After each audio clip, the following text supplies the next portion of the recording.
My name is Beljit, and I'm CEO of Cloud Solution IT. And with me is Alan, and he's CEO of Eskra Consulting. Today, we're going to share the experience we have had in working with medical, dental, and allied health practices to select and implement the right IT managed services to keep them practice running smoothly. We hope today's webinar will give you an easy to follow steps that help you choose a right IT provider, including key services such as protecting patients' information, securing cloud backup, phishing attacks and ransomware protection, IT provider response time when issue arise, reliability of servers, printers, and payment terminals, etc. And in saying that, let's get into today's agenda. And today's agenda is step 1, confirming your IT pain points and the challenges you want to solve. Step 2, documenting your requirements. Step 3, identifying good candidates to engage with. Step 4 is picking your new service provider and making a decision. And then a final thoughts. And then in the end, not last but least, Q&A. So I will pass this on to Alan from here and talk about his experience in step 1. Thanks, Baljit, and good afternoon, everyone. Alan here.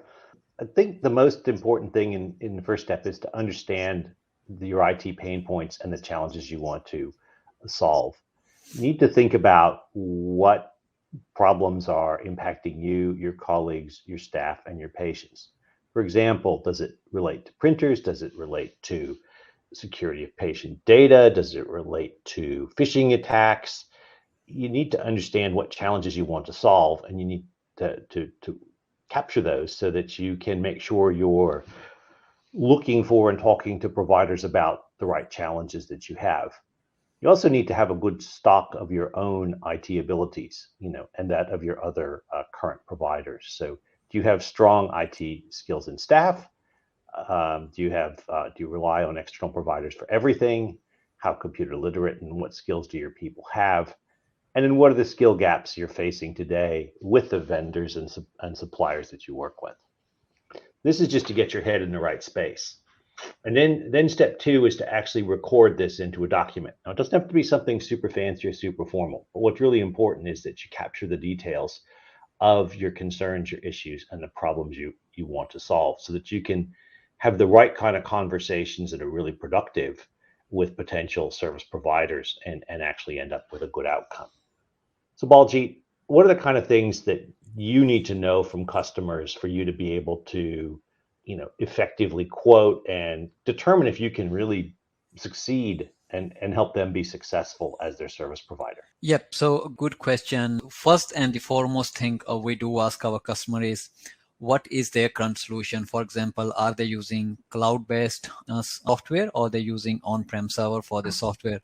For example, best practices, Exact, and some, older version of MyOb accounting system. And we also ask them how many office location they have, and do they have server at each location? And basically, what is their practice operation hours? Do they work early morning or late evening, or they operate during the weekends as well? And also, we do ask what type of payment terminals they're using to collect the fee. For example, they're using Medicare or Tyro or HiCaps. We have seen different brand of terminals have different issues from our experience. And one of the most important question we ask is, what is their internet speed? Because that is a deciding factor when they can go to the cloud-based software for their practice management. Otherwise, they can have the performance issues.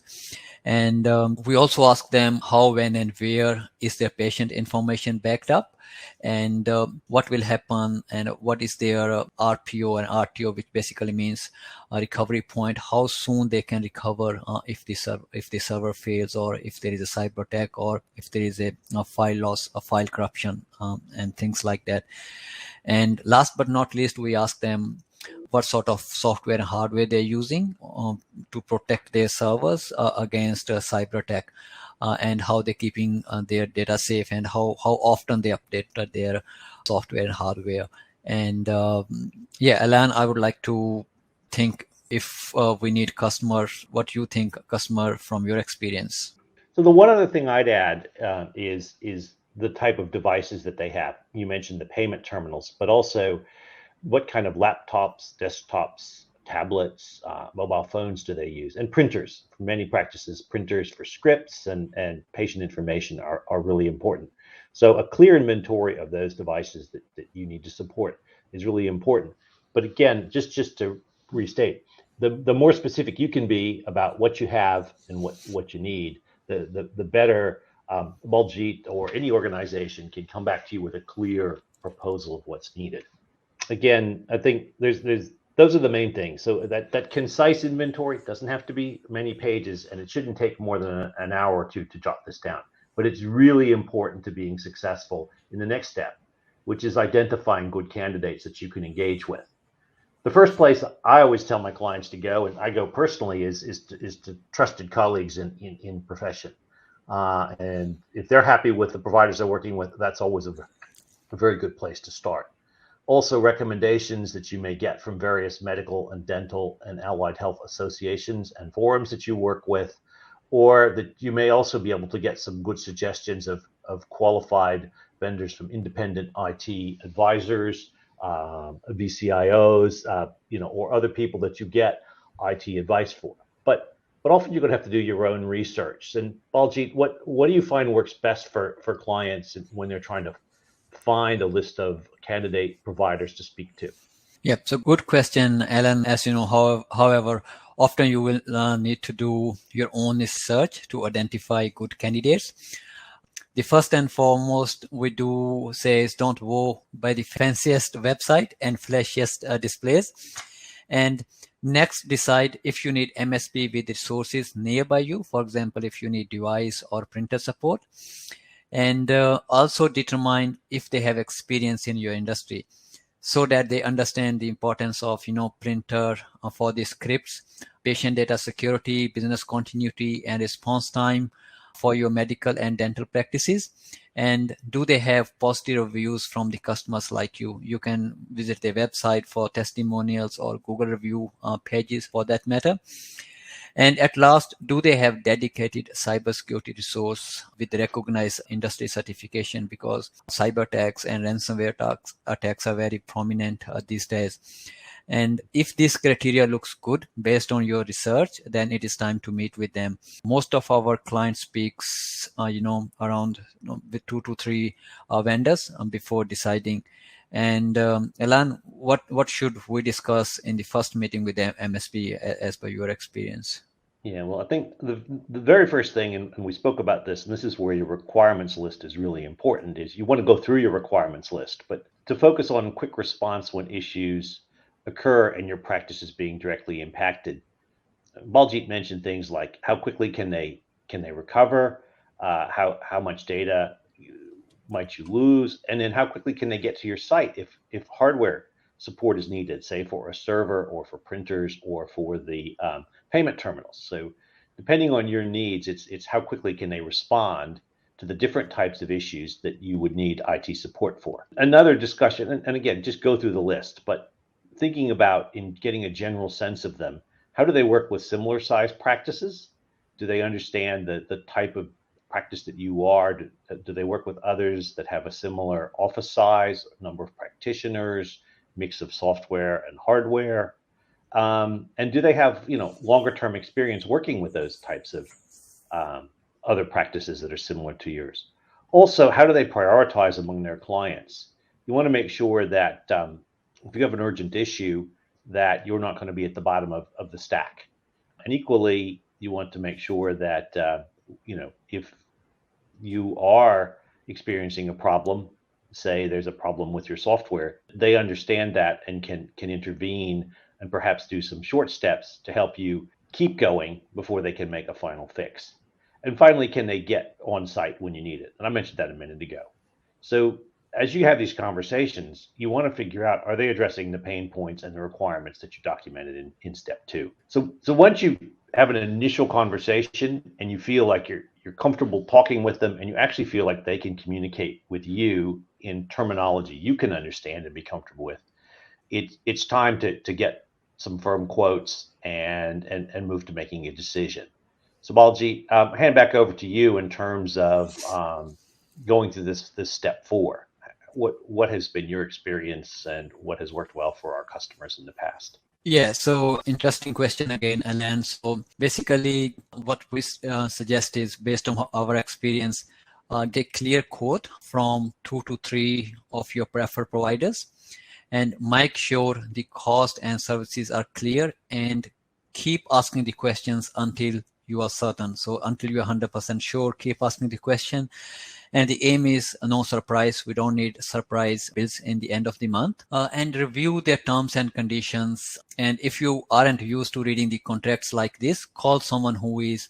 Again, the aim is no surprises, so that we can understand the contract very clearly.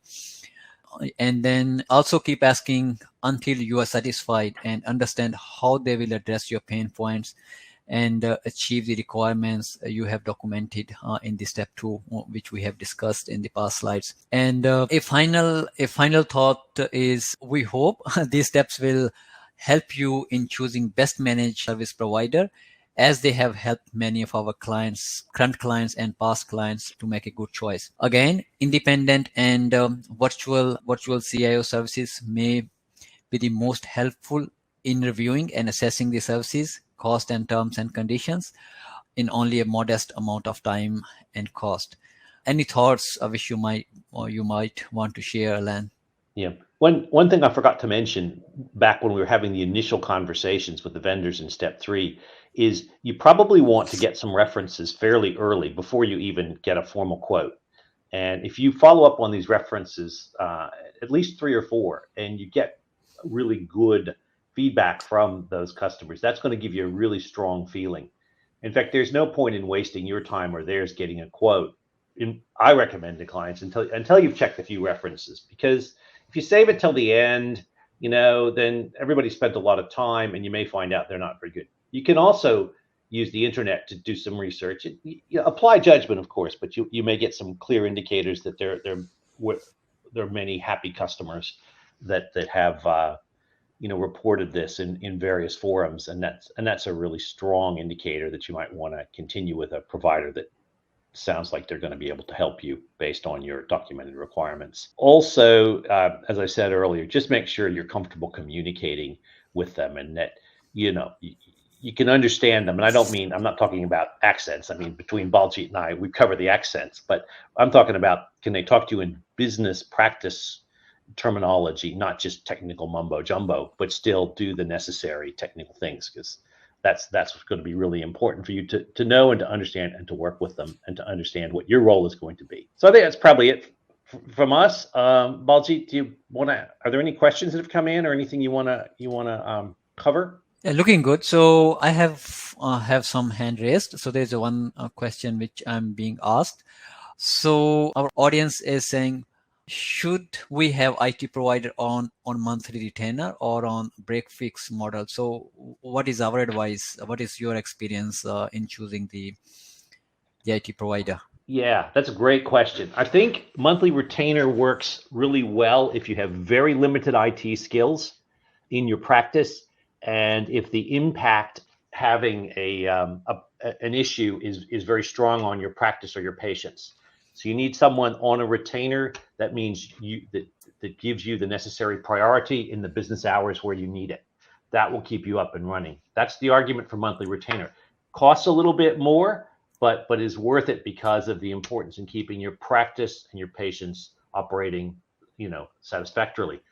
Break fix is good if you are perhaps very small, if you have a practice manager or someone that works in your practice who is good with IT and is happy to, as part of their role, to deal with a lot of those issues. And that way, you can perhaps save a little bit of money. But always think about the trade-offs, because if you've got somebody that's a practitioner that's spending time doing IT instead of working with patients, that's probably not a good outcome.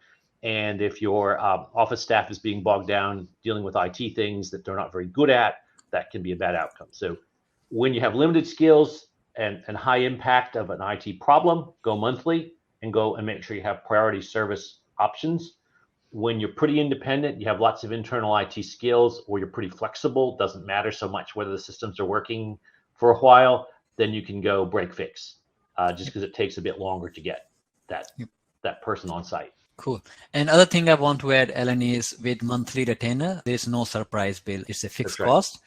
And if you are choosing an MSP on monthly retainer, they will work proactively instead of reactively. So, break fix model is a reactive model.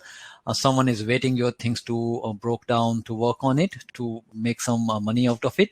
But in proactive, they're not waiting for something to get, to get breakdown before they start working on it. So the incentive is to fix is to not have it break, as opposed to having to break it and fix it. So they're incentivized. That's a really good point, Baljit. And I think that it also provides more of a ongoing relationship-based way of working, so that you can get to have regular interaction in positive circumstances, not just crisis circumstances. And it makes it a lot easier for the provider to know about you and be responsive when there is more of a crisis situation as well. Hopefully fewer crises.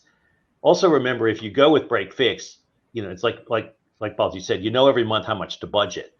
But if you go with break fix, you need to put some money aside for a rainy day, because it might not be anything this month, but next month it might be double. So it's just a way to plan and budget to consider as well. Yeah, that's great. Hopefully that's helpful to our listeners, because that's something that is almost every single customer we've worked with debates back and forth. And sometimes you can have a mixture of things, but like there might be monthly retainer for all the core services, but maybe for replacing or upgrading PCs, you might have a fixed price. You might say it's like $200 to replace the machine. So you can come up with some models for things that you don't need very often, but make sure you focus on those things that are important to keeping your business operating every day. So cool. So that's it from us, guys. Thanks for joining in, and thanks for putting your time to listen to us.